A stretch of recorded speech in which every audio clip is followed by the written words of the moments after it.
Live from our individual bedrooms here and our individual boxes on Zoom. A little flashback to COVID, to be honest with you, seeing this. But welcome back to a special edition of Overtime Opinions, this time on Zoom, virtual as we're on our summer break. But the sports go on and the content must go on. And these two trophies beside me, some of the biggest things happening right now. No offense to the Stanley Cup, Jason. But my name is Will Smith McCarthy, and I'm joined by. Shuckster. Jason And Pressman.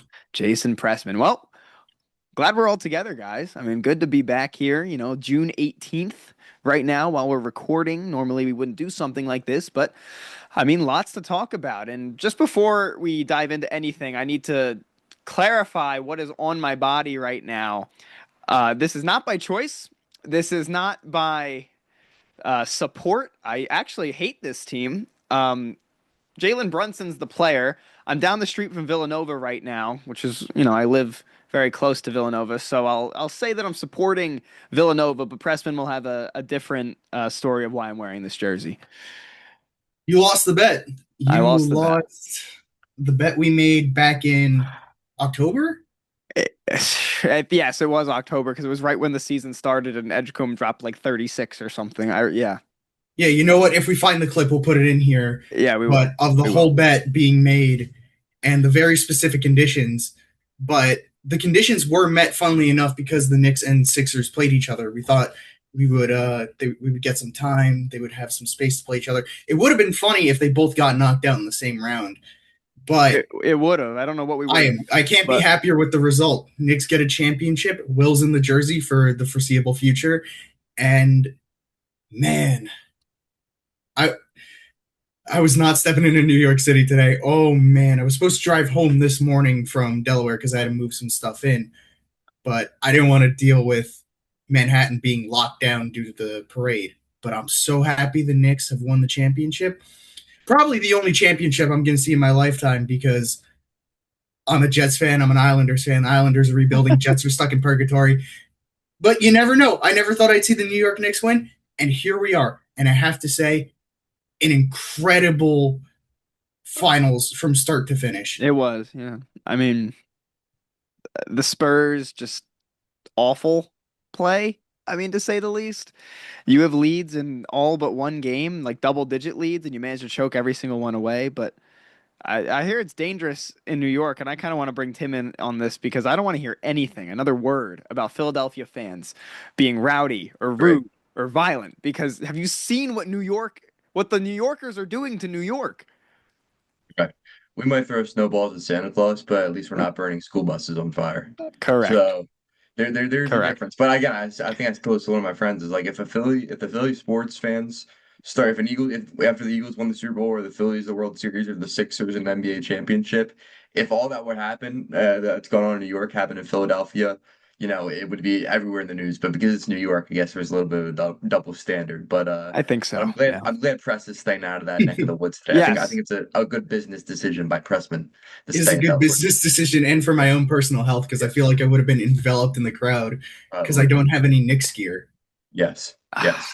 So I have I would have something been you could taken have away. borrowed. I got more Yeah. than you. I got more than you.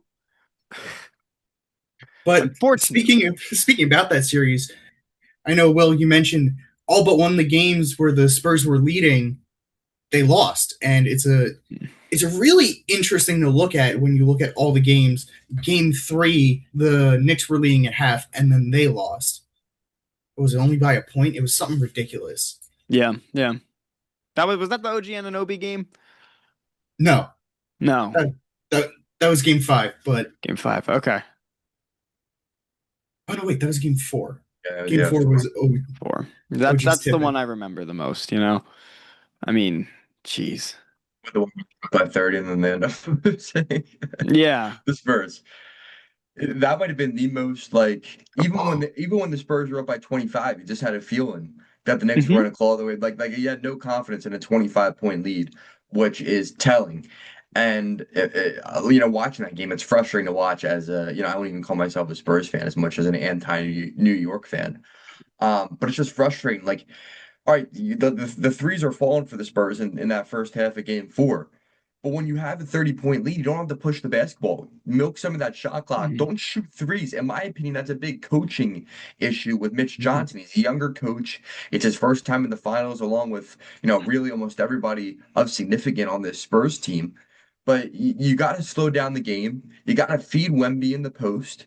You just can't keep chucking down threes, having 7-second long possessions because when the shots aren't falling, you're giving the Knicks an opportunity to come back. And when you're taking, super quick possessions, the Knicks have plenty of time to come back. So that was just a coaching thing. And I really think after that point, as much as everybody wanted to hope, once the Knicks won that game and at least came back in that game, it was over. Besides the point that it was a 3-1 lead, I think momentum had just, completely switched to the Knicks camp. And it just felt like no matter how far ahead the Spurs went, even in game five, I mean, there were points, it was never got to the level of 30, but there were points that, the Spurs would have a double digit 15-point lead. And it just felt like it was only a matter of time until Brunson took over, which he did in the fourth quarter and really the second half as a whole. And that's what happened. But I chalk it down to coaching specifically in that game four because, if you let the Spurs hang on to that win, I'm not saying you got to win by 30, but let's just say you win by 10 to 15 points. It's 2-2. The series is going back to San Antonio. Spurs have won the last two games. I mean, it's anybody's series at that point. It's a 3-game series. You just got to win two games. But once you lose that, besides all the momentum going away, they're only one game away, the Knicks. And, at that point, they were going to finish it off. So if that was the real turning point of the series to me, game four. But yeah, I just think at that point, there was no going back. The Knicks were essentially NBA champions.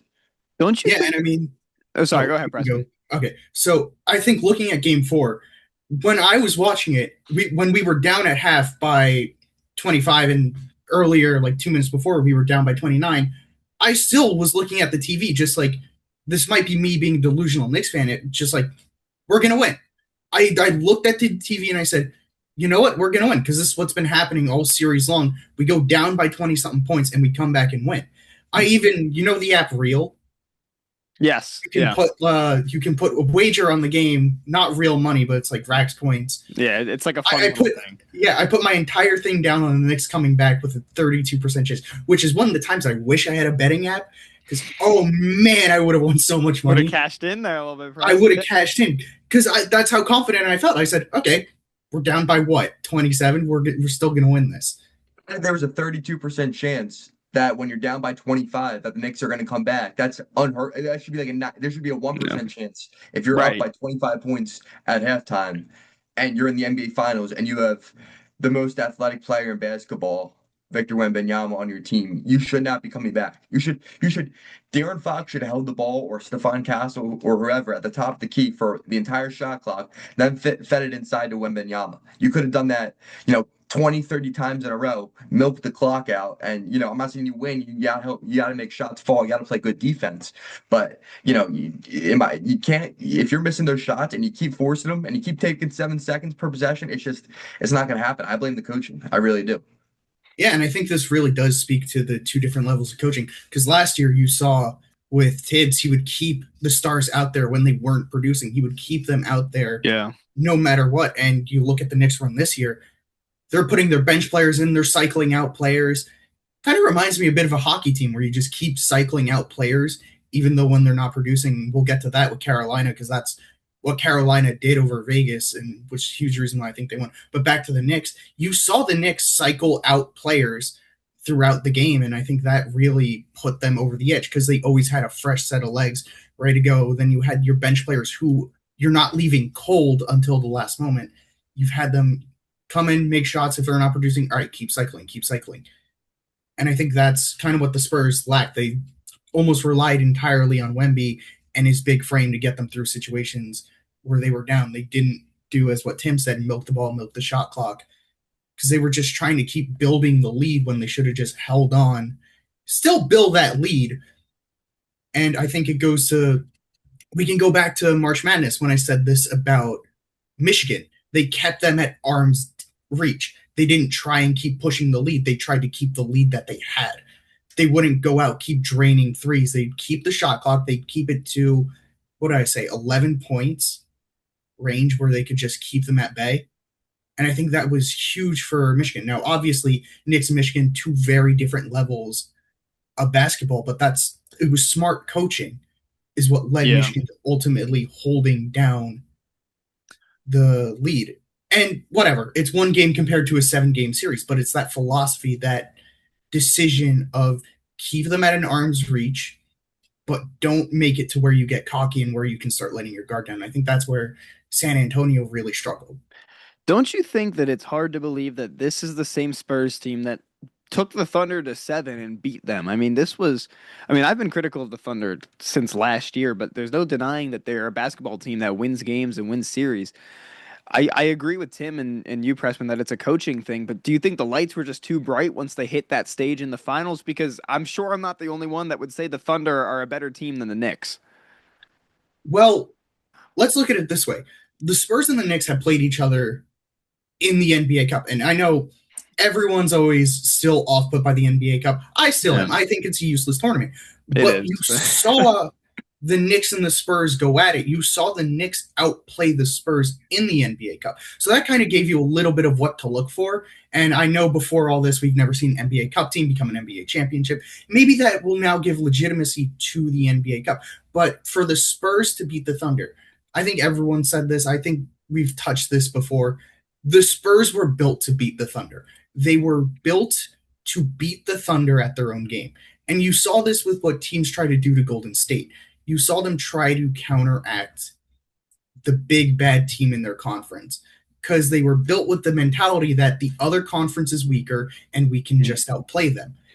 And you saw what happened with the Spurs.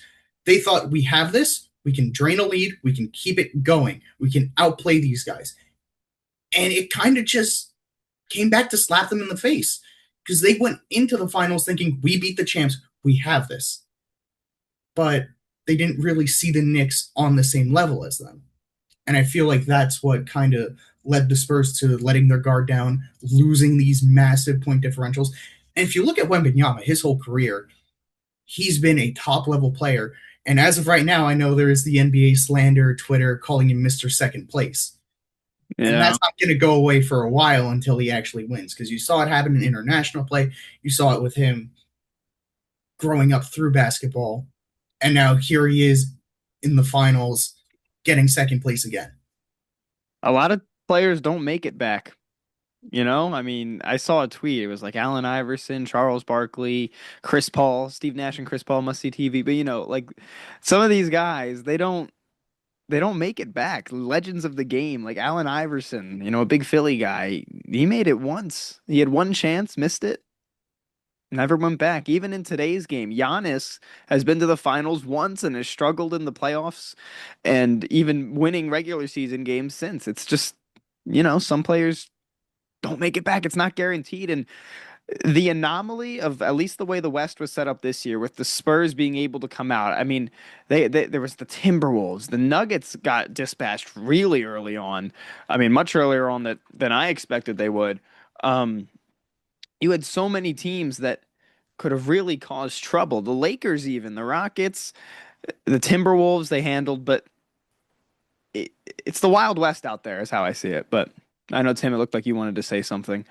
Yeah, I think you bring up a really interesting point, Will, because I personally I viewed the West as okay, this is the real NBA Finals right here. Not to Yeah, dismiss the Knicks, but in all honesty, I did, and I didn't think that. I thought the Thunder and the Spurs were up here, and the Knicks were down here. Obviously, I stand corrected.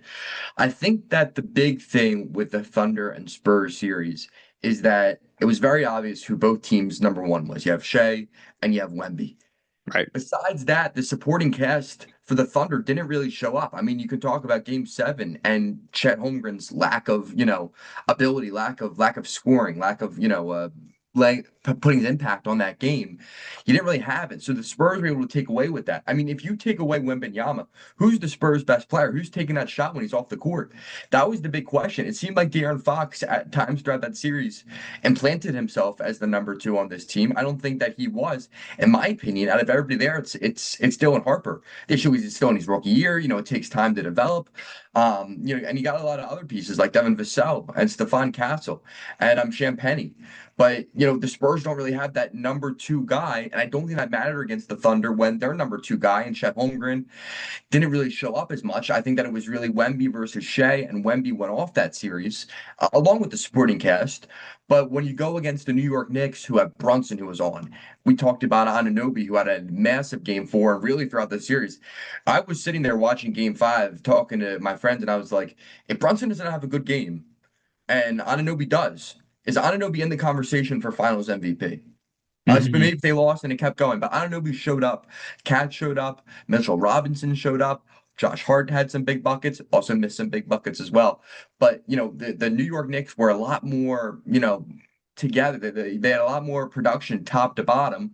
Where the San Antonio Spurs, it seemed a lot of times like it was Wemby or bust. Dylan Harper had a lot of big moments throughout the series. Champagnie had a good series as well.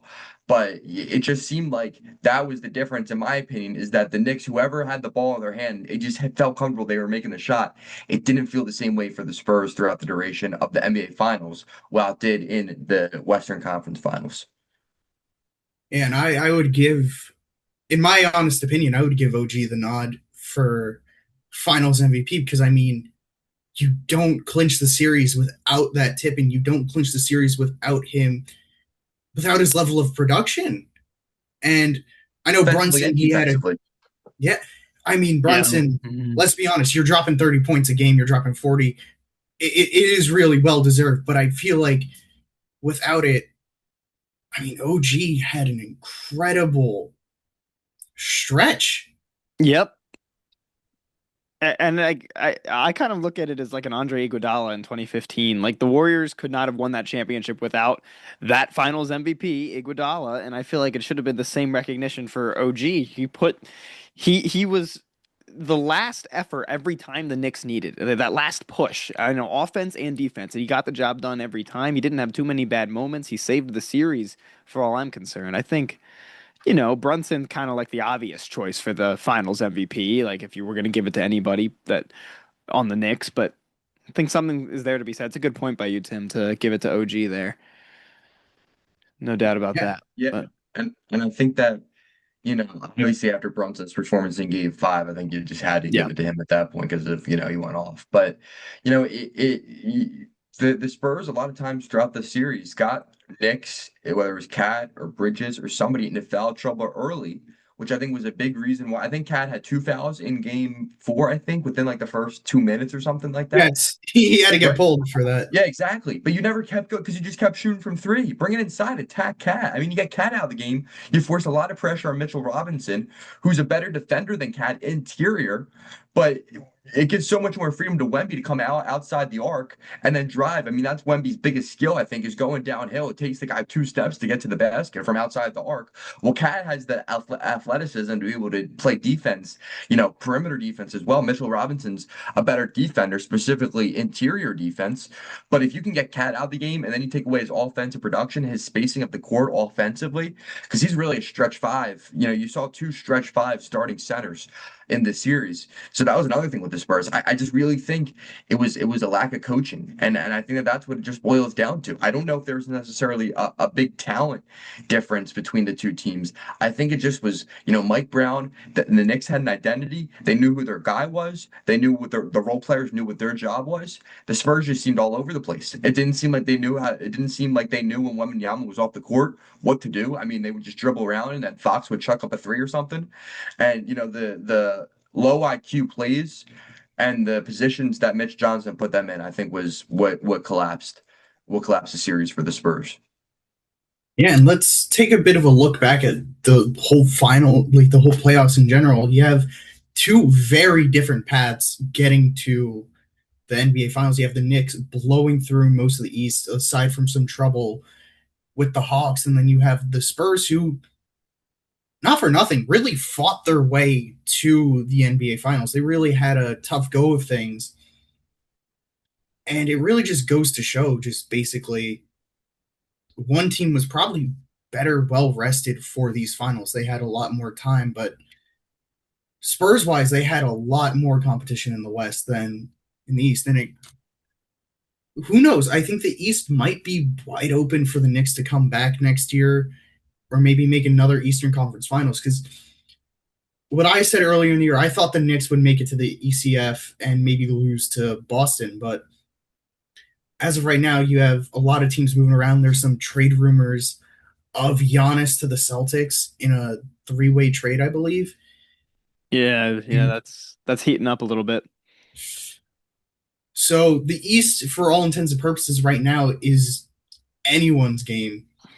For the West, I feel it's more top-heavy between the Thunder, the Spurs, and maybe the Timberwolves. Yeah. Because the Lakers, they're getting old. They're getting old. They don't have a lot of competition. The Rockets, as much as I would have loved this team to be a lot more competitive, it looks like they're taking some real steps back.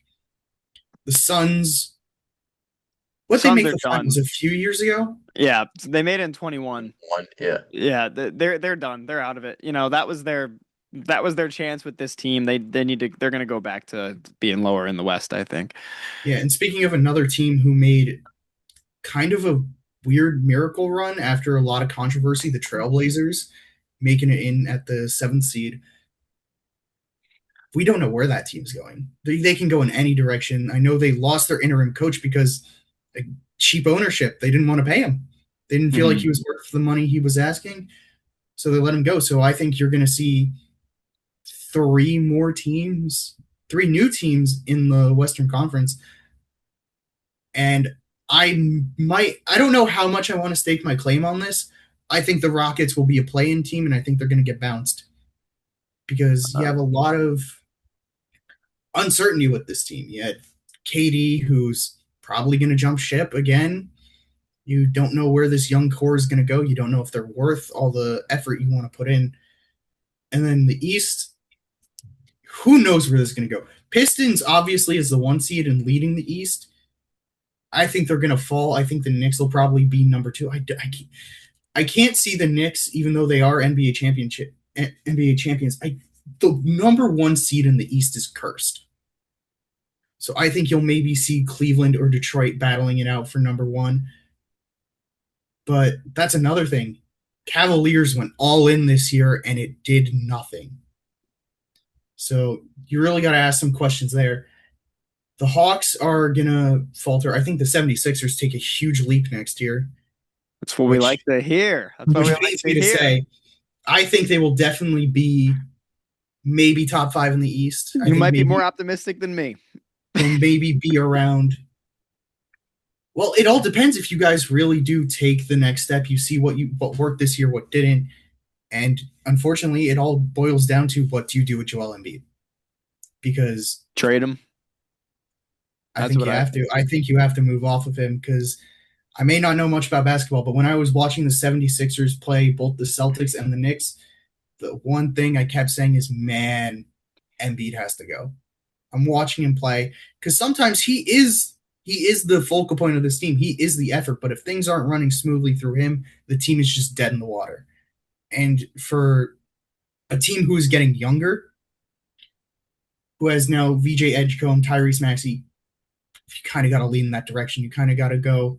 Embiid, it was a good run. Thank you for everything. I don't know. Maybe you send him to Denver where he just never goes. We'll never Yeah, see him on the field again. he'll pull a Ben Simmons and just stop playing the sport. I think that what the Sixers need out of that a deal for Embiid is I would just like a big man, someone that can lay it up and rebound it, a young Andre Drummond maybe, but give us draft picks because the Sixers are a team that within this the last 6 years or so, maybe 5 years when we drafted Maxi or whenever that was, we've proven that we can develop young talent. We've developed Tyrese Maxey to the superstar that he is now. In a much shorter time frame, we've developed VJ Edgecombe over the course of this season and I hope beyond. And I don't know, maybe just throw someone like Quentin Grimes in there, someone that when he got called up to the Sixers, wasn't a star. No one really knew who he was, but now he's one of those role players. He averages 13 points a game, gets you some assists, gets you some rebounds, someone that can move the ball around and score. I want us to see. I want the Sixers to have more young talent. You need to move on from Joel Embiid. You need to move on from Paul George. Focus around Maxey and Edgecombe and get you a center that will play like a traditional big. Lay it up, rebound it, and play in the paint. The one thing I cannot stand about Embiid's play style is half the time you're looking at the court and he's at the top of the perimeter. I mean, he's staying there beyond the 3-point arc. Like, what are you doing? You're a center. We need someone to rebound. And that the Sixers just have no inside presence half the time, and that's when he's playing because half the time he's not even in the game. But I think it's a pivotal offseason, no doubt. I think that, taking down Boston took a lot out of this team. Coming back 3-1 and winning that series, it was a little frame of what I think this team is capable of. It's just, can they accomplish that on a larger scale? I think changes need to happen, but pieces required in that puzzle are there now. Yeah, and if we're looking at the last few NBA championships since Golden State repeated in 17 to 18, it's been different every year. And you have that one Golden State in 22, but it's a lot of parity in the recent NBA, and you guys probably do have a shot, but that's only if you can work out what's going on. And the Yeah. NBA right now is a lot of parity. There's not a lot of dynasties. And I think maybe next year we'll see the Pacers return to form, a Halliburton back, but it all just really depends on where teams want to go. And this is a kind of an unprecedented time in the NBA where after all the years of Cavs Warriors, everything is wide open. A lot of You're seeing a transition period in the NBA of them trying to move from the super team era to now. All right, are we going to be a team? Are we going to be a team, or are we going to rely on superstars to get us where we need to go? Yeah, what was it? Like 8 new champions in 8 years or something? There hasn't been a repeat champion since the Warriors in 2018. I mean, that's pretty cool. I like that. Yeah, shows how much parity there is in the NBA now. Is Hmm. that there's not really a super team. I think Spurs beating the Thunder showed that. Yeah. I honestly think Minnesota is going to come out of the West next year. I think Ed Edwards is going to have a great season, and I think that, I think he's going to really cement himself as the face of the NBA. And I think, but I can Yeah. see the Thunder, I can see the Spurs, I can see the Nuggets, and then you go to the East, I can see the Knicks, Celtics, Cavs, Pistons. I mean, it's so interesting because it actually feels like the regular season matters a little bit now, and I think that's the solution to what the problem has been with the NBA is okay, well, at least during the Warriors dynasty, it was all right, well, I'm going to start watching in May when the Warriors are playing the Cavs in the NBA Finals. Now the regular season does matter because not only does it determine who gets to play in the playoffs through the play-in, but the seeding. So, like, let's just say you're going to the West. I mean, I think that we can all agree that the three best teams, and I could be wrong, but are the Spurs, the Thunder, and the Timberwolves. Well, two of those teams are going to have to play each other before the conference finals. So the regular season matters a ton because we've seen how I think that was another aspect of why the Spurs, failed when it got to the NBA finals is the West was a gauntlet. And the East, I'm not saying the East was a cakewalk, but the Knicks swept the Cavs, they swept the Sixers, and they beat the Hawks in six, but then game six, they beat them by like 75 points or something like that. So, it was a lot. The Knicks didn't have to go through as much of a, grind than the Spurs did. So, if you can avoid playing some of those better teams early on, that's why the regular season matters so much more. And, so I think it's great for the NBA. I really do. And I think I think it was good that the Thunder did not win because I think Jalen Brunson is significantly a better player for kids growing up to look up to other than SGA. I agree. Brunson does flop his, fair share, but the guy's a bucket. I mean, he can get to the basket. He can hit it from three. So, I think it was a win for the NBA this year. It always helps when a big market team, no market is bigger than New York, wins for business. But I think Adam Silver and the NBA would be very happy with how this year went overall. I mean, obviously the gambling scandal probably was a low light of the year, but overall as seasons go, I'm sure the NBA would be happy with this. And it was a very entertaining finals. I mean, every game was close when it got to the end. How often do you see that? Every so often you got a game that's over by the third quarter, but every game was close. I mean, it was fun basketball to watch. It was competitive basketball to watch. Defense was being played, and how many games the game Game five didn't even get neither team scored 100 if I remember right. So Yeah, it was that's 94, 90. It was something crazy. It It was was defense, is what it was. yeah, exactly, and that's entertaining to watch. I mean, at least for me, and I think everybody else. And that, and I don't blame. You have a long season, and you want to play smart, you want to stay healthy. But it's really fun to watch the NBA Finals when you have two good teams that are both coming to play, and the talent was there. Yeah, I think Ant-Man's due Yeah, it for feels a like it. finals It trip. feels like it. It feels like it.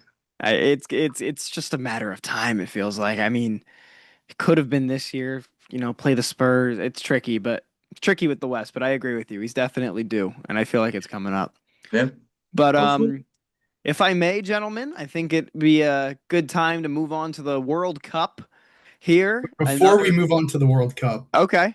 There was we'll get into hockey in a bit, but there was another championship this weekend with spring football. And That was this weekend?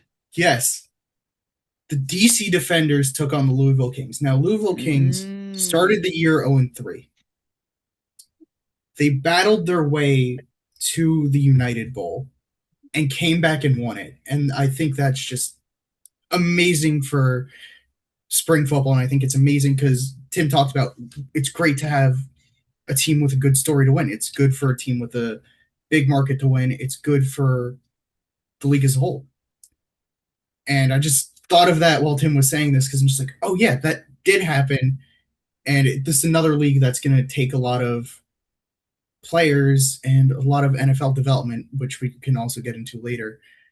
But a lot of people from the Louisville Kings have been signed. They were a very defensive team, very stout team. And a lot of I think one of their linebackers actually got signed to the Eagles. Oh, wow. Okay.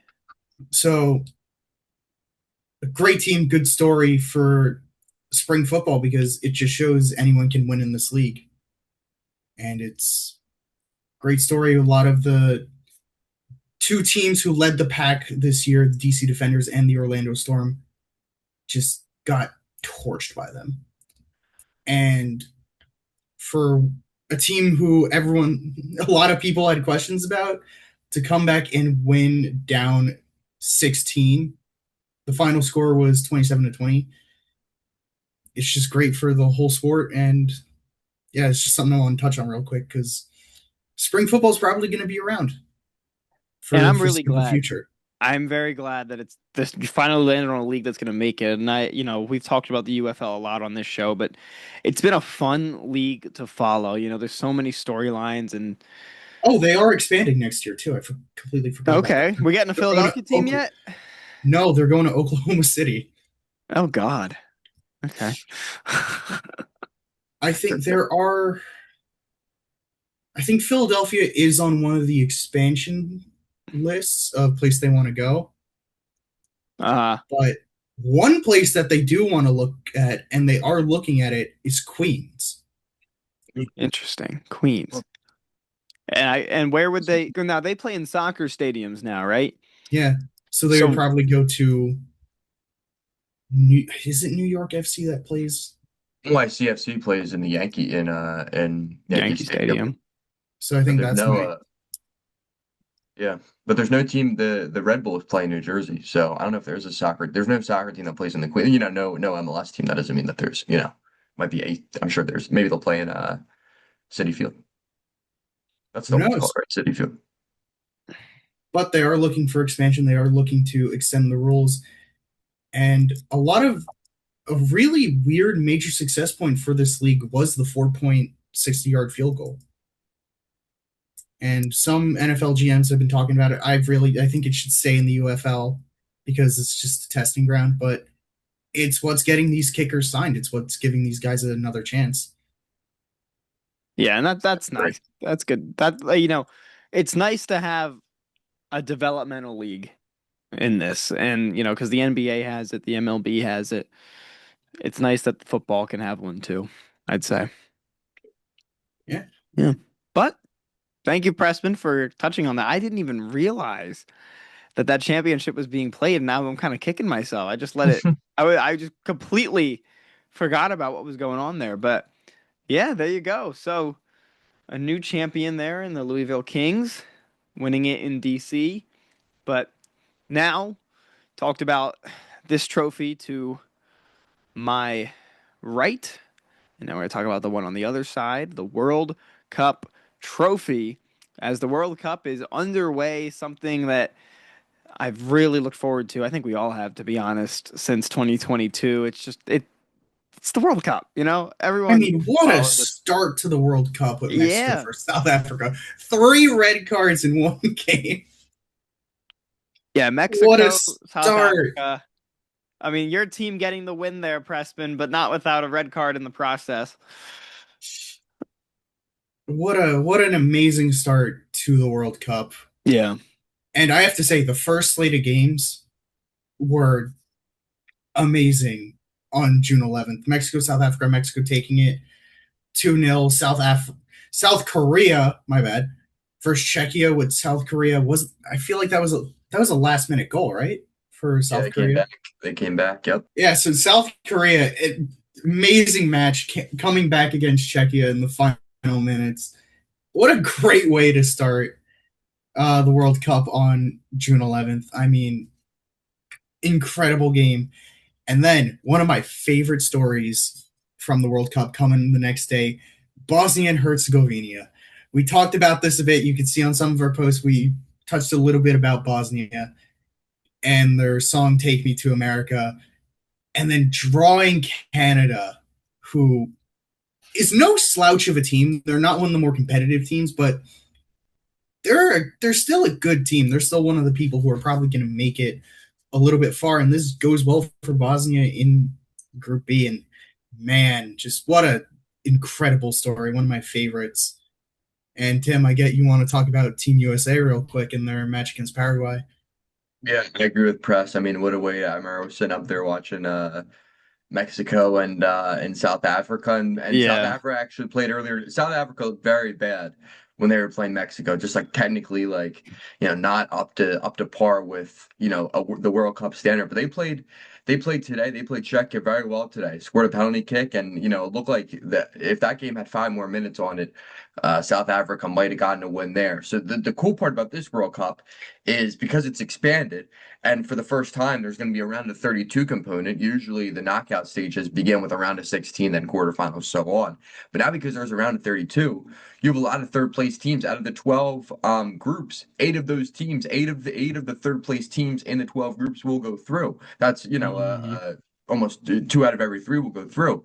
So, that's what makes this group stage so much fun is where, all right, you're not going to see a Spain playing a France in the group stage, but you're going to Right. have these smaller teams, these less popular teams, less skilled teams, still potentially making it on to the next step, and that's why these games, a Czechia, South Africa, soccer fans will be watching anyway. I've been watching almost every game, but the casual soccer fan is going to want to watch it as well because it could have effects on who the U.S. could play in the second round, and that brings to the U.S. is that was the U.S. team right now is probably one of the technically best teams I've ever seen. I mean, the skill level is, in my opinion, far and above that of the 22 team, the 24, the 14 team, and the 2010 team for that matter. I mean, this team, you have Gio Reyna's goal was amazing. Balogun had a great game as the number nine. I mean, he solidified himself. It was between him and Ricardo Pepi for that number nine spot. It was Florian Balogun played well.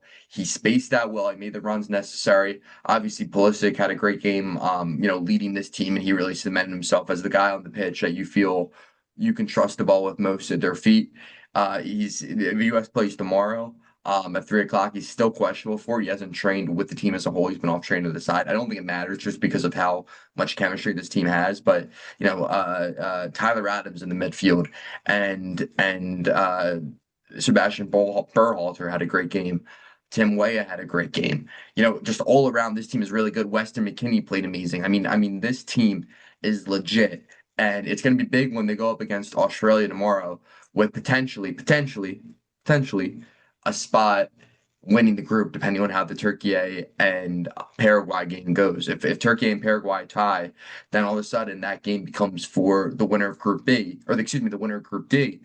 And all of a sudden who knows how the tournament's going to shake out because there was a lot of big in the first set of games. There were a lot of big upsets. Netherlands tied Japan. Netherlands were a dark horse team that I thought was going to make the final. And I still do. I thought Japan's a good soccer team, but Spain tied to Cape Verde.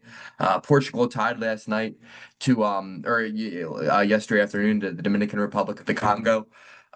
France played Senegal. France had a really good second half. Mbappe really got going towards the second half, but that first half was not France's best, and Senegal really dominated them in the first half of that game.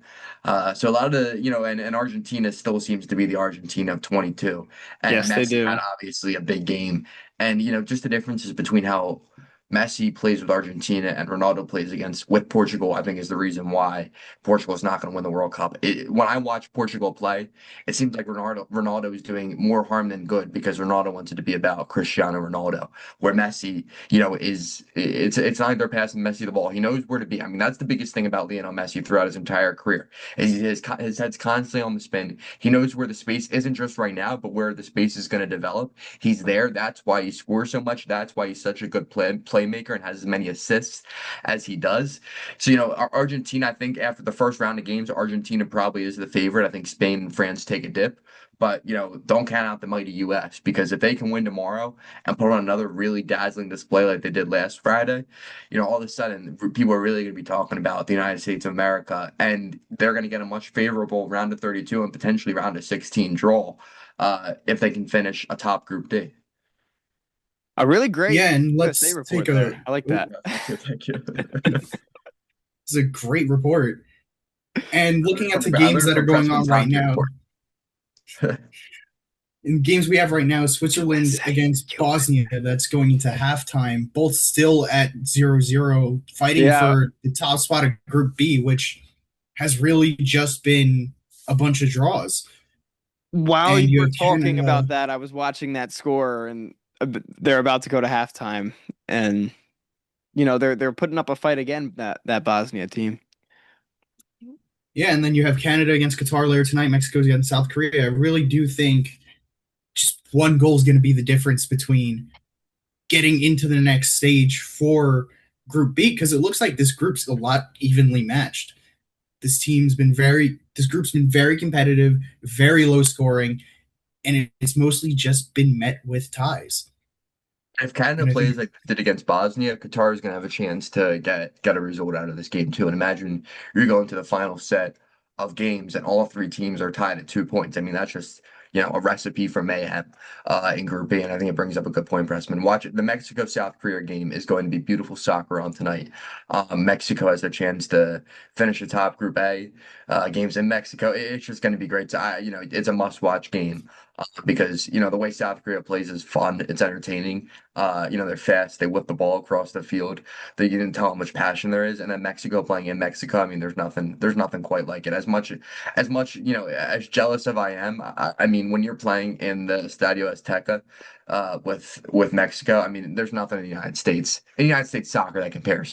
It doesn't hold a candle to, Death Valley or Beaver Stadium or Delaware Stadium, but like the Stadio Azteca with Mexico in it is awesome, and it's just going to be such a great game. And then obviously the U.S. tomorrow against Australia. My only gripe with that is that it's at 3 p.m., which kind of sucks, but nonetheless, it's going to be a great game. And then it seems like a lot of the big matchups: Brazil, Morocco, France, Senegal, England, Croatia yesterday were really set up for that first round of games. But there are still plenty of good soccer games coming up. I mean, Germany played Curacao well. Germany's up there as well as one of the favorites right now. But the games start getting entertaining when you can start to see where the storylines are going. So all of a sudden, a game between Canada and Qatar later, depending on how this Bosnia game goes right now and how the second half goes, could see it going either way. Switzerland was definitely favored, but let's just say that stays at that result that it's at right now. All of a sudden, this Canada Qatar game is massive, not just for who could potentially go through, but who's going to win the group. So, that's the best part about the World Cup. And, for people that say the group stages are boring or, it's not France versus Spain, well, that's the whole point. That's the whole you want to see these smaller teams, maybe these less popular teams get a chance to show up and it's different and not every team goes into the World Cup expecting to win. I don't think that was the United States' expectation at all. I think it was Right. let's try to make the quarterfinals. And you have to be realistic with yourself. Is that that's what you're going to do? I mean, of course, the over the stretch of time, you want to be able to put a quality team on the pitch, but you have to be able to make incremental adjustments. And for a lot of teams, their goal. Uzbekistan last night, their goal going into this World Cup was probably just to score a goal, their first goal in World Cup history. Yeah. And they did. They almost scored a second one, which, if that goal went in, that would have been the goal of the tournament. It was not, after the 90th minute. But like, each team has its own goals. And there's some that are like, hey, I just want to get out of our group. And that's fun to watch. It's fun to see the passion from those players from those countries. So that's why the World Cup's awesome. It's the best thing every 4 years. And, I'm lucky that we still have, 4 more weeks of it and a lot of fun soccer to watch. Yeah, no Yeah, doubt and about you it. were talking about how fun the group stages are. I mean, look at Group C. Scotland's in the lead right now. I don't think anyone thought, "Hey, Scotland's going to lead Group C after the first week." Yeah, it's the So truth. that's It's right. the It's truth. really fun to watch. And Brazil didn't look that good. Brazil, No, they when did Brazil was not. playing Morocco, they did not look like, Yeah, yeah, going back to these teams that just have goals to, score a goal, win a game, make it out of the group. You go back to Morocco in 2022, making it all the way to the semifinal. Nobody had them going that far. And now here they are, they're going toe to toe with Brazil, one of the favorites to win it all. And, Brazil didn't look too good. Morocco they looked didn't. pretty good. And, building on what Morocco did 4 years ago, that's what the World Cup's about. Yeah. I mean, you said it. Yeah. And to Preston's point is like Scotland winning that. Scotland has ran Boston out of beer, which has never happened before ever in the history of the world. And there's no more beer left in Boston. The Boston Beer Company has run out of alcohol for the Scotland fans. And Scotland right now with points, I Not mean, even Patriots fans not have even Patriots made fans. Boston run out True, of beer. true. But like you look at Group C, everybody's gonna get 3 points out of Haiti. Haiti's another one of those teams where it's like, we're here to score a goal, hopefully. And valid. I mean, Haiti's a small, doesn't have the soccer infrastructure that the United States, Brazil, Morocco, etc. But Brazil, it just goes to Will's point. It's like Brazil did not look good. Neither did France. Neither did Spain. So, and it's just one game, and someone's got to shake off the rust a little bit. But it's really interesting because, it makes room for a team like the United States, or how about Norway with Erling Haaland? I mean, they had a really great game. Teams like Yeah. that, are they the Morocco of 2022 that nobody saw before? But, you can win a group and then get a more favorable path throughout, and then you play well. I get the U.S. played against Paraguay, but Paraguay is still a very good team, a very good soccer team. They're the FIFA ranking the worst in our group, I do believe. But they're still a very good soccer team, and the U.S. played them really well. I mean, they finished 4-1. That game could have gone, 5-1, 6-1 if the U.S. finished some other of their chances. So, I'm really excited to see with how the U.S. played, and I think we're off that kind of the high of the Paraguay game, the high of the week, and now the focus becomes Australia tomorrow. And if they win that game, man, I mean, this country is really gonna get going because 6 points lead, 3 points will most likely get a lot of teams through, especially with a good point differential to the round of 32, considering the third place teams. So all you really have to do to get through is get another result. I mean, that would have been the disaster scenario if the U.S. didn't get out of the group. But with the win against Paraguay, and even if you get a result tomorrow against Australia, everybody wants a win. Everybody, I think they will win tomorrow. But even if you get a result, you're still pretty much through to the round of 32. So, credit to the U.S. getting it done in SoFi or in Los Angeles Stadium in the first game. Now they head up to Seattle, and it'll be really fun to watch tomorrow afternoon. Yeah, it Yeah, will. and it's something to be said. Oh, well, you can go. I was just gonna say, I mean, Tim, you mentioned Norway, Erling Haaland making his World Cup debut, and a big game coming up for Norway, not this Friday, but next Friday against France. Kind of a prove it moment for Haaland and the rest of that Norwegian team. But going back to like those countries that they're not here necessarily here to win it, I think my favorite game in this World Cup so far, it came last night at the time of recording, and it was Ghana versus Panama. I mean, two teams that they're probably not going to win it all. It takes some fireworks, miracles, once in a lifetime shooting star moments for one of those two teams to make it to the final. But they both play with so much heart, and it was Ghana in stoppage time in the fifth minute of stoppage time, 90 plus five, where they got a goal after this contentious battle between these two teams. I mean, they were racing up and down the field, just putting their all out there. And possession time, 63% to Panama, and they ended up losing. It just shows how hard these two teams were fighting. And that can be where you get your best games. I mean, it's just so much passion, the love of the sport and all that bleeds into the World Cup. And it's games like that that really hit it home for me. Ghana had an uphill battle because Thomas Partey, their best player, wasn't allowed in Canada because of a past crime that he had committed. I So, didn't even know that. yeah, Okay. yeah. Wow. So Wow. yeah. So Wow. so that they already, and that was, recently, it wasn't like that was, ahead of time. I guess wherever Ghana was, maybe their training, facility was in the United States somewhere, and they went into Canada, and Thomas Partey wasn't allowed in, and he was, Wow. kind of the glue of their midfield. So, that goes to show a long way. Exactly to your point, Will. That's like an entertaining game. Again, Ghana and Panama aren't going to win the World Cup. That's was not the expectation of either one of those squads, but potentially getting out of the group. Now Ghana plays England in probably about a week. That'll be a big game. And then, it could end up coming down the last day of group play, and you could be up against Croatia. And, Yeah. that could potentially be for a second place spot and automatic qualification into the round of 32. So, really, really interesting stuff. And you have so many cool headlining moments like Messi getting a hat trick Mhm. and it was what 20 years to the day from his first World Cup Yes. goal. And Yep. then here he is getting Wow. a hat trick in his sixth World Cup and Yeah. probably his last, although we said that in 22. Yeah. Any But, team. yeah, but like that's such a cool headline. But these small countries doing big things in the World Cup is also so cool. But Press, I know you wanted to get something in here.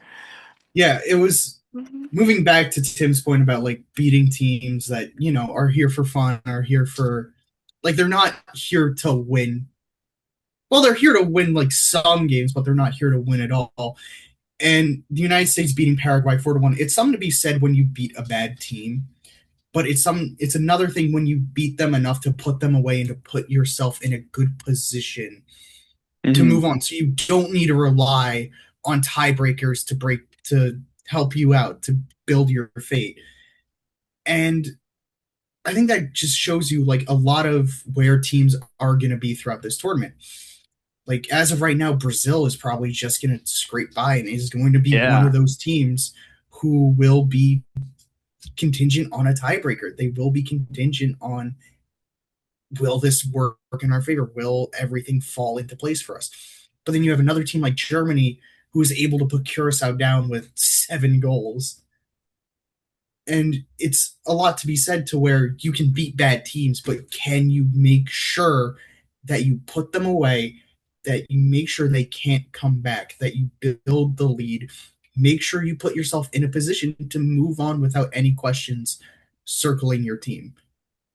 Well, especially when you're Curacao, right? It's your first World Cup. You're giving Germany your A game more so than maybe the Ivory Coast or Ecuador or something like that. I mean, these are guys, you watch Jamal Musiala and Joshua Kimmich and all those guys, play at the top levels of soccer in Europe. If you're Curacao, that's the game you've got circled on your calendar. You can't wait to play.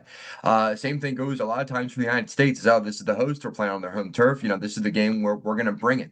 And so that's another aspect to it is, you don't think Cape Verde had Spain circled, the European champion, along with France, I think the co-favorites coming into this World Cup. That game was definitely circled, and Cape Verde gave it their all, and that was an impressive 90 minutes of just absolute parking the bus defense and hoping to win on the counterattack, at the very least get a point. And that's exactly what Cape Verde did, and that's the recipe of success. And we're seeing a lot good teams master it, especially these.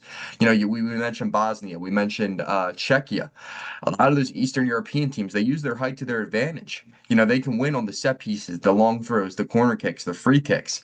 In the run of play, where the smaller teams, the quicker teams, the South Koreas of the world, the Cape Verdes, the Curaçaos, that's their style play. They're going to try to put on the ground as much and win on the counterattack. So the differing styles of play as well between some of these teams is really interesting to watch as well. And it's what makes the World Cup so fun to watch because you're bringing teams from all over the world that have different, styles of soccer that they're used to playing, and they mesh it all together, and it's really interesting to watch, and you can't stop watching really because Yeah. even you said even games like tonight, Canada and Qatar, it's going to be a big game. Who would have thought, that starting the World Cup, but depending on how this game goes right now, it could be massive in Group B. And to And one of press. the games that I'm looking forward to is a Group C matchup, Scotland versus Brazil. I'm sure the Scots have Yes. that circled on the calendar Yep. of if we can win this game, we're moving on. and no one is stopping us. I think they have that game circled on the calendar. Especially after watching what Morocco did to Brazil. You know, I feel like it only bolsters those feelings for Scotland. I agree. And Brazil will be in Philadelphia tomorrow, Yep. going up against Haiti. So that should be a fun one. And who knows what's going to happen there? I mean, And then Brazil's going even to want to before bounce that, back. it's Scotland Morocco Yep. earlier there you that day go. too. There you So, go. Yeah. And Pressman, to your point earlier about, the importance of winning games, not necessarily against the stronger opponent, but the situation that favors you most. I kind of want to recognize that with this game coming up for the US against Australia. But also I want to just kind of ask Tim your opinion here. Who would you say is the stronger opponent and the opponent that the US should be proudest of beating? Would it be Australia or would it be Turkey? That's a good question, Will, because Australia beat Turkey or hmm. a couple days ago 2-0. But I think honestly my answer would still be Turkey because I think the quality of play of the Turks, just the pedigree that they have had in previous international tournaments. I mean, they are usually considered the dark horse, making the round of 32. And when these groups were made, Turkey was still in the play-in for the spot for the European spot originally when were doing the drawing. I think that the I was definitely happy. I think all U.S. fans were happy with how the draw went, getting Paraguay and Australia. I think Turkey and the United States are going to finish top of this group. I know Australia beat them, but I still think that my guess of how the rest of this group is going to play out is the U.S. is going to beat Australia tomorrow. Turkey is going to beat Paraguay, and then the U.S. and Turkey are going to tie these. At that point, both of those teams will probably see their way through. So I think both of those teams will finish with. I think the U.S. will finish with 7 points. I could see Turkey finishing with 4 points, and I could see Australia finishing with 4 points as well, and both of those teams getting through. But to answer your question, I think Turkey, just with their style of play Hmm. and the skill that they have within the squad, would be a more impressive win for the United States. But at the same time, if you're the United States, you're sitting on again hypothetically. But if you beat Australia tomorrow and you're sitting on 6 points, the last thing you want anybody to do is get injured before the round of 32. Now, alternatively, if you're Right. Mauricio Pochettino, you don't want to lose any momentum. So you're going to start the same players. Now, maybe that's a game where you get in a couple other players. Maybe Matt Turner starts in goal over Matty Freeze, but you know, the I could see the U.S. and Turkey kind of playing not necessarily for a draw, but not giving it, wanting to save a little bit of the tank for the tournament that will still come with both of those teams. So if in a perfect world the U.S. gets 9 points and they're sitting back getting ready for the round of 32 and they're saying, man, which one are we most impressed by? I think it would probably be Turkey, just given the feeling going into this World Cup. Yeah, that should be I mean, the US is put in a good group. I mean, you have a lot of exciting games up and down the stretch, Australia, Turkey, but yeah, I would also say Turkey there, but so much excitement as always with the World Cup. You just can't go wrong with any game just because of the level of competition. Doesn't matter who's playing or who's on the pitch. But yeah, I mean, anything else before we move on to the Stanley Cup here? No. No? Yeah. Well, we'll have to if we do another one of these over the summer, we'll have to do another check-in on the World Cup as I think we're running for another month almost, right? Isn't the final on your birthday, Tim? It is July 19th. July Yep. Yeah, 19th. so just Yeah. about a Wow. month and a day, right? Yeah. Yeah. So lots of time. Oh my Oh God. my Yeah, God. it's the 18th. Yep. Yep. Yeah. Yeah. So we got a lot of World Cup ahead of us, thank goodness. But yeah, great points all around, gentlemen. But Pressman segment is coming up because unfortunately, with all the downtime of summer, Tim and I are yet to brush up on our hockey knowledge. We'll see if it happens. Maybe I'll have a Stanley Cup trophy in this background sometime ever. But the Hurricanes won the Stanley Cup, Pressman, in six. Take us through it. 20 years ago, they won the Stanley Cup in a series, and their captain at the time was a fellow by the name of Rod Brindamore. Now, Rod Brindamore was with the Hurricanes for a while, and then he left for, I think, Philadelphia. But then a few years ago, he was hired as their head coach, and he has been their head coach for the past 6 years. And he is now one of three NHL players to lead his former team that he captained to the Stanley Cup and win the Stanley Cup as their head coach. And all I have to say is, what a team and what a series. probably one of the most entertaining Stanley Cup finals I've seen since the 7 games of Florida's Panthers Oilers. I don't think anything's going to beat that series anytime soon, of the Oilers trying to come back and then ultimately falling short. But Flyers Penguins man, might. Sorry. no, it I won't. always get a It Flyers wasn't as Penguins. exciting. But Okay. man, what a playoff series this was, with the Buffalo Sabres, who were in a 15-year-long drought, coming back, making it to the second round, unfortunately losing to the Montreal Canadiens in 7 games. The Canadiens went on to lose 4-1 to the Carolina Hurricanes. But I think probably one of the biggest stories of this playoffs was the Vegas Golden Knights, and just their ruthlessness with coaching, with player trades, with how they treated players throughout this run. Because Vegas was not predicted to win the Stanley Cup. They were not predicted to go far at all. And it's by a miracle that they did. They fired Bruce Cassidy, who had won them the Stanley Cup 3 years ago in 2023. And they fired him with 8 games to go. They hired former Philadelphia Flyers head coach and former Stanley Cup champion John Tortorella. Now, Tortorella is notorious in NHL spheres. He is very much a hard-nosed coach. He does not take a lot of criticism well. He is very much my way or the highway, which led to the Flyers, unfortunately, seeing the full effects of this. That you saw a lot of people like Scott Lawton, you saw Morgan Frost and Joel Farabee get sent to Calgary because of this, and then they brought in Jacob Peltier and, as I joke around, Philadelphia legend Andrei Kuzmenko, who they then flipped both of them at last year's deadline. Kuzmenko going to the Kings, Peltier going to the Lightning. Tortorella very much has his way with teams, and it's kind of why you're seeing Michkov's development slowly stunned. So Torts is very much my way or the highway. He then led the Knights to a 4-2 series win over the Utah Mammoth, a 4-2 series win over the Anaheim Ducks, and then a sweep of the Colorado Avalanche, which, myself included, thought they were going to go to the finals and win. I did not see the Knights taking down the Avalanche in 4 games, much less winning that series at all. And a lot of the controversy from the Knights come with the signing of goaltender Carter Hart. And Carter Hart, very controversial player. For lack of a better term, I'm not going to go into it on here. He is just very heavily disliked. No one wants him around. And Torts very, very strongly argued for him to remain in the net during the Stanley Cup Finals. Which, say what you want about Hart as a person and about the things he's done, he was the worst goaltender in Stanley Cup Finals history.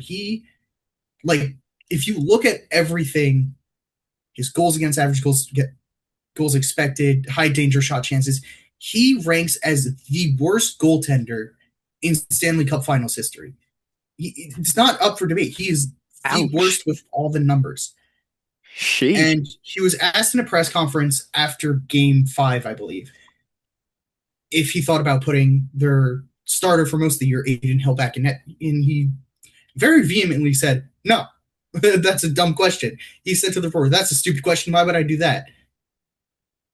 Carter Hart made history by being the only goaltender in Stanley Cup final history to allow 4 goals in almost every game he played. The only game he didn't allow 4 goals in was the last game where Carolina shut out Vegas.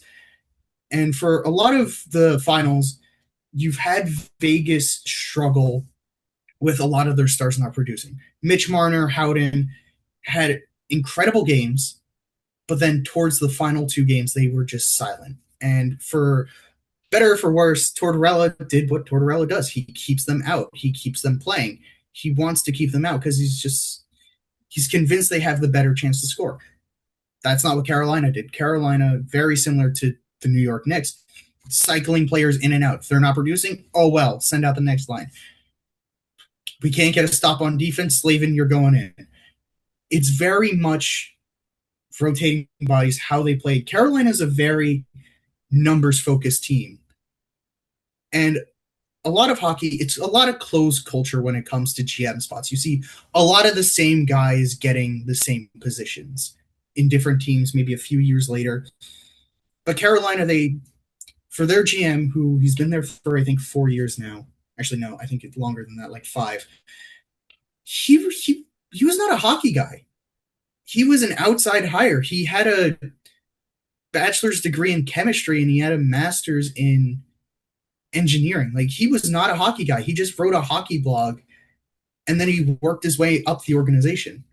He was a very much outside hire and he brought a lot of this, which we saw in the offseason. He brought in Keandre Miller from the Rangers because he fit their style of hockey. He fit where the numbers kind of merged. He's just like, okay, he can cover up for, I think his line mate was Gostisbehere. He covered for where Gostisbehere fell short, and you saw that in the finals. You saw a wonderfully crafted third line of Blake, Taylor Hall, and Stankoven, who all were free agent pickups. Stankoven was the only one who they traded for with the whole Mikko Rantanen trade part two they got from Dallas for Rantanen.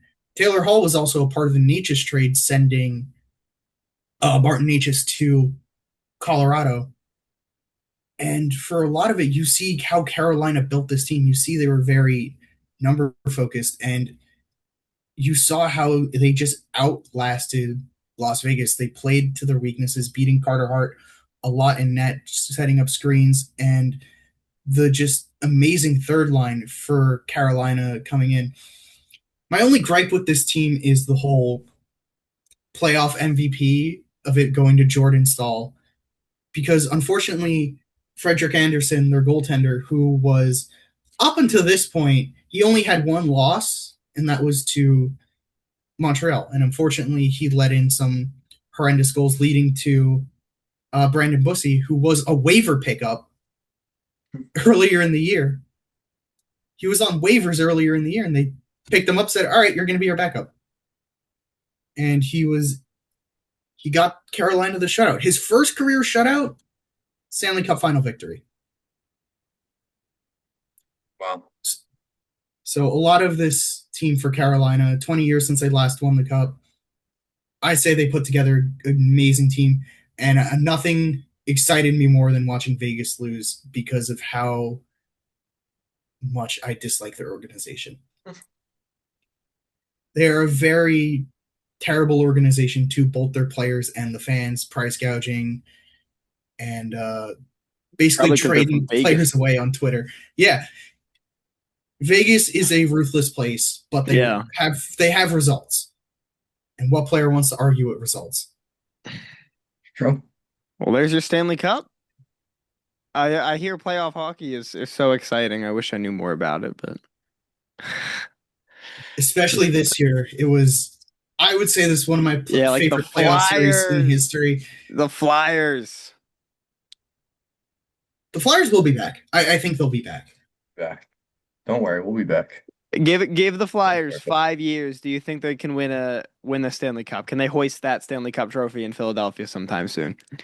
A lot of things need to change for the Flyers to win the Cup, and I think the one thing that they do need is to figure out their goaltending situation. I know they just traded for Wall. They got rid of Sam Harrison, and they now have Joseph Wall, which he's good, but he can't stay healthy. He's never had a season where he's played more than 20 games. He's always injured. But if Vladar can keep it together, I think the Flyers will be a perennial playoff team. But I don't think they're going to sniff the cup anytime soon, especially with the Hurricanes, the Canadiens, the Sabres now coming out of nowhere. Sure, you're seeing the decline of Tampa Bay, you're seeing the decline of Pittsburgh, but the East is top heavy, and it's going to take a lot to move a lot of the higher teams. But the Flyers are doing the good thing of getting younger. They're looking at their team. They're looking at who can we move, who can we get stuff for, and who do we just need to let go. And that's something they're doing well. They're hoping to extend both Trevor Zegras and Jamie Drysdale, both teammates who were on Anaheim, who now are in Philly. And the whole Drysdale Cutter Gauthier trade will be something talked about till the end of time, till whichever team wins the cup first, because that's just how it's going to be when you trade your number 6 overall pick who doesn't want to play for you to another team. And Drysdale, he has had the best year of his career in Philadelphia. But is that because of him getting better, or is that because of his best friend coming to Philadelphia? And I think it really helps if you extend both of them so they're both together, they're both their duo, they both trust each other. Because that's the main thing with the NHL and players on power plays and on different lines is the trust that they have in each other. And if you have two guys who really gel well together, you really don't want to separate them again. You say the Flyers are doing a good job getting younger. I hope the neighboring, quite literally, they share the same arena, Philadelphia 76ers, can do the same thing. But we'll see what It all happens. depends on what they do with the draft that's upcoming. Yeah. They And have some I players they think want to move around. I th I think that Philadelphia is a city that typically drafts well, but at least in recent years, what we've seen. But yeah, I mean, both the Sixers and the Flyers. Let's see what happens, right? But yeah, I mean, Pressman, I'll keep it with you here, as long as you're done with hockey. If you want to touch on the New York Yankees real quick, New York spending all this time celebrating a championship in one sport, but still missing one there in the other. And we can talk some Phillies right after that, Tim. But I mean, what can I say about the Yankees right now? It's very they're getting it much what I done. want to see. It's very much what I want to see. So I'm Yeah. having sure there are some ugly losses in there, but it's very much what I want to see from this team. Consistent offense, consistent wins. Sure, you're dropping games, but you're not dropping series. And you're just watching this team put it together at the right time. You're watching them. My whole thing last year was the inconsistency of this team. But as I'm looking at it right now, I'm seeing the consistency. I'm seeing the offense be put together. And I know we're going against the White Sox right now, who it's the White Sox, but you're still beating them by 5+ runs every game. You're still basically just hitting them with the belt over and over again. And I like what we saw against the series with the Blue Jays. Sure, you still had the 8-5 loss at the start of it, but you still came back, won the series. Enough to be said about the Cleveland Guardians series that was just plain ugly. But when you're looking at the Yankees, you're looking at them take the losses and bounce back. That's what you want to see. You want to see the flexibility with this team. You want to see them have that ability to bounce back after each loss. And that's what I'm seeing. I'm looking at the bullpen. It's good. Pitching rotation, great. I'm liking where this team's going. I'm liking where we're at right now. You're beating up on the bad teams. Sure, you're dropping some games to divisional opponents. Oh, well, that's going to happen. I can't expect you to win 162 games straight. But I'm looking forward to where this team is. You're above 500. You have a decent away record. You're 8-2 in your last 10. You're at a good spot. You're about 3.5 games above the next person under you, which, quite frankly, I didn't expect it to be the Rays, but it's the Rays. What are you going to do? But one thing I am happy about, Boston is at the bottom of the division. Boston is in the dumpster. That's what The I want to see. rivals. I don't really care about the Blue Jays. They're below 500. Oh, well, they'll probably come back. They did it last year where they had an incredible middle of the season. And you're where you want to be. You want to be at least 3 games ahead of the next lowest person in your division. It's where you are. I think that a Yankee and Phillies fan can get along with the fact that their biggest rivals are at the bottom of the division right now with, the Red Sox and the Mets just struggling so far this season. But I'll always be happy when the Mets are at the bottom of the yeah, division. yeah, we all can. We all can. So we can all agree on this call here. We're glad the Mets are stuck in purgatory down there in the NL East. But um I mean, my quick thoughts on the Phillies before I give it to Tim, who knows a lot more than I do. I think it's nice that, you see them turning things around a little bit, from the start of the season. You're not quite there. You're not quite where, you'd want to be, but I think the Mattingly era has been better so far than the way the Thompson season started out um, this season. You have the Phillies back up to second in the NL East, but still quite a ways behind the Braves, 6.5 games behind from Atlanta. But played well against the Marlins for the most part, winning those first two games, and then that last one not going your way at all yesterday. But right now, today, the first of a series against the Mets, and actually within the next month, the Phillies and the Mets will play 9 times from now until July 19th. Happy birthday, Tim.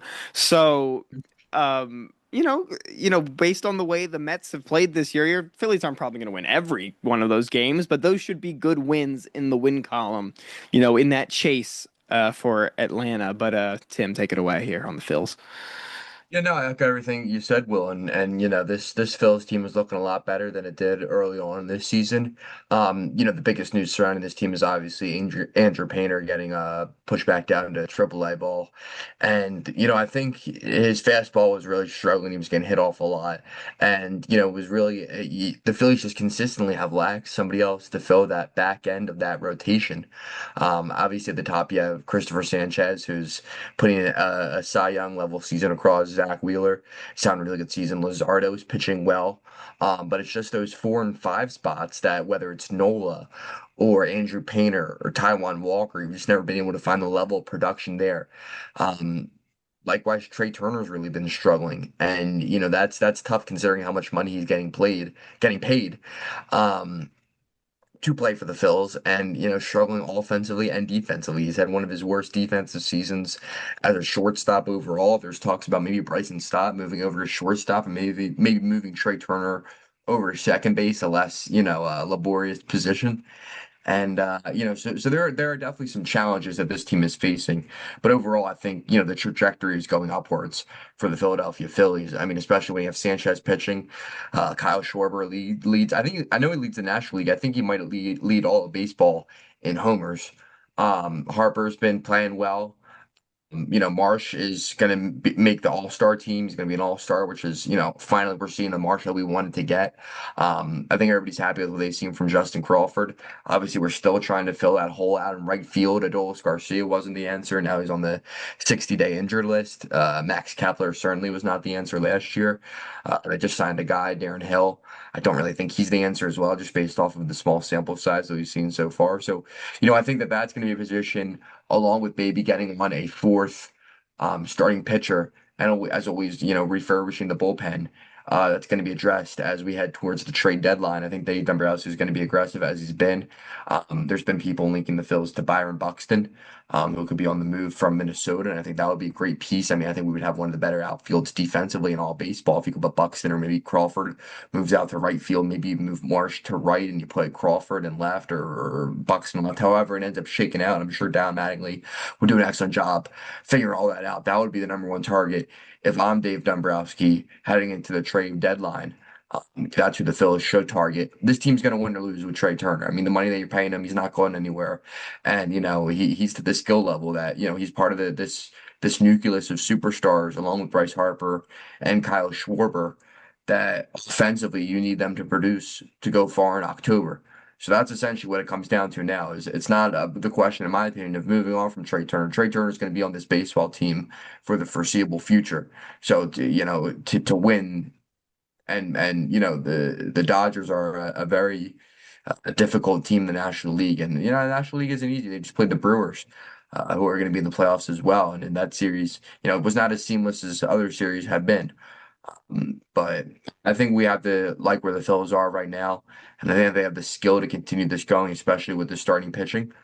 There are some moves they can make in the trade deadline, but as we mentioned, the Mets. I mean, it's just been an absolute collapse of the season. It's fun to watch, and I hope that the Phillies can keep kicking them when they're down. And when you're playing the worst team in your division, those are games that we expect to win, regardless of who it is.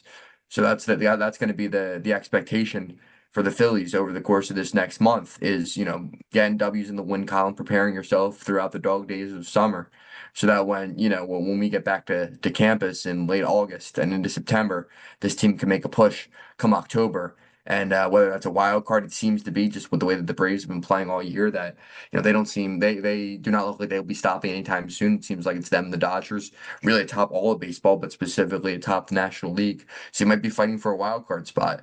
And historically over the last 5 seasons now with this team and this, kind of this era of Phillies baseball, they have performed significantly better when they are in the wild card spot. They made the World Series and were one game away from making the World Series in 22 and 23 respectively. And as opposed to when they won their division in 24 and 25 and dropped in the national in the divisional series. So however this team's going to get to October, that's got to be the goal. And these are the games that you just got to grind your way through these games here. But they have the talent to be able to do that. So I'm very pleased with what we've seen from the Phillies. They fought back from what looked to be a disastrous start, and they're turning the Phillies that we expected to see. Yeah, and if Yeah. you're looking at the league as a whole, you look at the American League West as we've coined it on this show several times, the division of doom, which only one winning record in that team, and that's only by a game. Every other team in that division is negative, and every other team is just fighting to stay alive and fighting to have some hope.